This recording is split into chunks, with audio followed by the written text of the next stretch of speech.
HMPV વાયરસને લઈને પણ રાજ્ય સરકારના પ્રવક્તા ઋષિકેશ પટેલે પોતાનું નિવેદન આપ્યું છે। એચએમપીવી વાયરસથી સાવધાની રાખવાની જરૂર છે, ડરવાની જરૂર નથી, માત્ર સાવચેતી રાખવી એ જ મહત્વની છે, કારણ કે આ વાયરસ ચેપી છે। ડરવાની જરૂર બિલકુલ નથી। એચએમપીવી વાયરસ જેના કેસ એક બાદ એક નોંધાઈ રહ્યા છે, ભારતમાં પણ 10 જેટલા કેસ નોંધાઈ ચૂક્યા છે।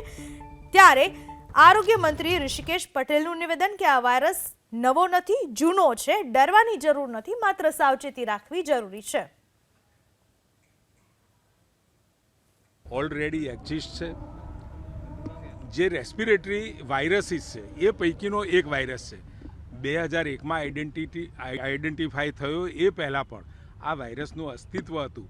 2001માં શોધાયો અને અત્યારે પણ 2001થી આજ સુધીમાં જેટલા પણ રેસ્પિરેટરી એટલે ઇન્ફ્લુએન્ઝા અને વગેરે વગેરે જે પણ કોઈ રોગમાં કે જે શ્વસન તંત્રને લગતા રોગ છે એમાં જે પ્રકારનો વાયરસ છે એ પૈકીનો વાયરસ છે।